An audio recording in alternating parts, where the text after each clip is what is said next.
ತಾಯಿ ಪ್ರತಿಷ್ಠಾಪನೆ ನಮ್ಮ ಗಂಗಮ್ಮ ತಾಯಿ ಊರ ದೇವತೆ ಪ್ರತಿಷ್ಠಾಪನೆ ಇತ್ತು. ಪ್ರತಿಷ್ಠಾಪನೆಗೆ ಏನು ಊರೆಲ್ಲ ವಿಜೃಂಭಣೆಯಿಂದ ಸ್ವಂತ ಮನೆ ಕಾರ್ಯಕ್ರಮ ತರ ತಾಯಿ ಕಾರ್ಯಕ್ರಮವನ್ನ ತಾಯಿ ನಮ್ಮ ಮನೆ ಮಗಳು, ನಮ್ಮೂರ ಮಗಳು, ನಮ್ಮೂರ ದೇವತೆ ಅಂದ್ಬಿಟ್ಟು ಇವತ್ತೇನು ವಿಜೃಂಭಣೆಯಿಂದ ಇವತ್ತು ಇಷ್ಟು ಚೆನ್ನಾಗಿ ಮಾಡ್ತಿದ್ದೀರಿ. ಸೊ ಇವತ್ತು ಈ ತಾಯಿ ದರ್ಶನ ಪಡೆದು ನಾನು ಬಂದು ತಾಯಿ ದರ್ಶನ ಪಡೆದು ಊರವ್ರ ಜೊತೆ ಮಾತಾಡಿ ತಾಯಿ ಇಡೀ ಊರಿಗೆ ಹಾಗೂ ನನ್ನ ನಾಡಿಗೆ ಒಳ್ಳೇದು ಮಾಡುತ್ತೆ ಕೇಳ್ಕೊಂಡು ತುಂಬಾ ಚಿಕ್ಕ ದೇವಸ್ಥಾನ ಹಾಗೂ ತುಂಬಾ ಚೊಕ್ಕ ದೇವಸ್ಥಾನ ತುಂಬಾ ಚೆನ್ನಾಗಿದೆ. ಒಳಗಡೆ ಏನೋ ಒಂದು ಪಾಸಿಟಿವ್ ವೈಬ್ರೇಷನ್.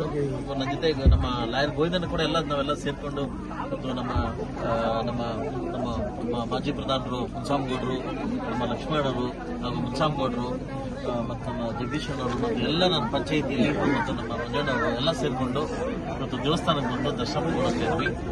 ತಾಯಿ ಸಕಾಲಕ್ಕೆ ಮಳೆ ಬಂದು ರೈತರ ಒಂದು ಪಕ್ಕದಲ್ಲಿ ಇವತ್ತು ಮಂದಾಸನ ಕೊಡ್ತದೆ, ನಗುವನ್ನು ಕೊಡ್ತದೆ. ಇಡೀ ಪ್ರಪಂಚ ಚೆನ್ನಾಗಿರ್ತದೆ. ರೈತ ತುಂಬಾ ಚೆನ್ನಾಗಿದ್ರೆ ಮಾತ್ರ ಎಲ್ಲ ಚೆನ್ನಾಗಿರೋ ಸಾಧ್ಯ. ಅದರಿಂದ ತಾಯಿ ಸಕಾಲಕ್ಕೆ ಮಳೆ ಕೊಟ್ಟು ರೈತರ ಪಕ್ಕದಲ್ಲಿ ಇದ್ಕೊಡಂತ ಕೇಳ್ಕೊಂತ, ನಗು ಕೊಡಂತ ಕೇಳ್ಕೊಂತ ಆ ತಾಯಿ ಸಕಲಕ್ಕೂ ಎಲ್ಲ ಒಳ್ಳೇದು ಮಾಡಿ. ರಾಮೇನಹಳ್ಳಿ ಊರು ನಮ್ಮೂರು. ಇದು ಯಾವುದೇ ರೋಡ್ ಇರಲಿಲ್ಲ. ಈಗಾಗಲೇ ಸುಮಾರು 1.25 ಕೋಟಿ ರೋಡ್ ವ್ಯವಸ್ಥೆ ಆಗಿದೆ. ಈಗಾಗಲೇ ಅರ್ಧ ಆಗಿದೆ. ಇನ್ನೊಂದು ಜಸ್ಟ್ 2-3 ತಿಂಗಳಲ್ಲಿ ರೋಡ್ ಕಂಪ್ಲೀಟ್ ಆಗುತ್ತೆ. ಲಾಸ್ಟ್ ಟೈಮ್ ಕೂಡ ಹೇಳಿದ್ದೆ, ಊರಿಗೆ ಬಂದಾಗ ರೋಡ್ ಹಾಕ್ಬಿಟ್ಟೆ ನಿಮ್ಮೂರಿಗೆ ಬರ್ತೇನೆ ಅಂತ ಹೇಳಿದ್ದೆ. ರೋಡ್ ಆಲ್ರೆಡಿ ಪೂಜೆ ಮಾಡ್ಕೊಟ್ಟಿದ್ದೀನಿ.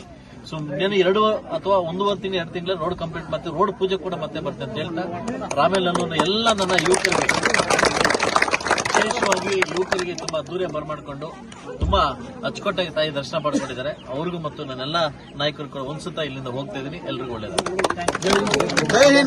ರಾಮೇನಹಳ್ಳಿ ಎಲ್ಲಿದೆ ಅಂತ ಹೇಳಿ ನಮ್ಮ ತಾಲೂಕಲ್ಲಿ ಯಾರಿಗೂ ಗೊತ್ತಿರಲಿಲ್ಲ.